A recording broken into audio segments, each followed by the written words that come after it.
Hello అందరికీ pizza చేసుకుందాం రండి.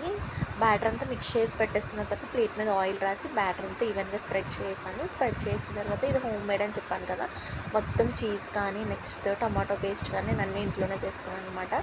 చీజ్ అయితే కనుక మిల్క్లో కొంచెం సాల్ట్ అండ్ షుగర్ వేసి నేను దాన్ని బాగా కొంచెం కుక్ చేసేసాను. నెక్స్ట్ టమాటో పేస్ట్ అయితే కనుక టమాటోస్ అండ్ ఆయిల్ సాల్ట్ వేసి అది కూడా కుక్ చేసేసాను. టమాటో పేస్ట్ కూడా అయిపోయింది. నెక్స్ట్ అది కూడా ఈవెన్గా స్ప్రెడ్ చేసి బ్యాటర్ మీద నేను కొంచెం నాట్స్ పెట్టేసుకున్నాను అనమాట, డీప్గా వెళ్తుందని చెప్పేసి. నెక్స్ట్ అలాగే దానిపైన కార్న్ ఉంటుంది కదా, స్వీట్ కార్న్ కూడా వేసుకున్నాను. ఈవెన్గా అవి కూడా స్ప్రెడ్ చేసిన తర్వాత మనం రెడీ చేసుకున్న చీజ్ ఉంది కాబట్టి ఆ చీజ్ కూడా దానిపై నేను ఈవెన్గా స్ప్రెడ్ చేసాను. నేనైతే కనుక దీంట్లో అసలు బయట ప్రొడక్ట్స్ అయితే ఏం వాడలేదు, అన్ని హోమ్ మేడ్ ప్రొడక్ట్సే వాడుతున్నాను. నెక్స్ట్ దీనికి మనం ఓవెన్లో పెట్టాలా అని చెప్పేసి ఆలోచిస్తాం కదా, ఓవెనే అవసరం లేదు అసలు దీనికి.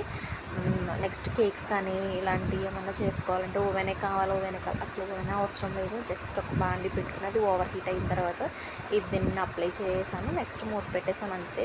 ఒక 30 మినిట్స్లో ఇది కుక్ అయిపోద్ది. ఇది అప్లై చేసింది దాని మీద ఆనియన్స్ చిల్లీస్ కూడా వేసేసి బాగా దీన్ని ఈవెన్గా స్ప్రెడ్ చేసాను. నెక్స్ట్ ఏంటంటే మనము దీని మీద క్యాప్సికమ్ అలాంటివి కూడా వేసుకోవచ్చు. నేనైతే అవనండి ఏమీ లేదు, ఆనియన్స్ అండ్ చిల్లీస్ వేసేసి నెక్స్ట్ దానిపైన కొంచెం మీరు మళ్ళీ కార్న్ అవి కూడా వేసుకొని కొంచెం చీజ్ ఉంటే మళ్ళీ వేసుకొని అలా ఓవర్ హీట్ చేసుకున్న దాని మీద మళ్ళీ పెట్టేసి దాని మీద మూత పెట్టేసాను.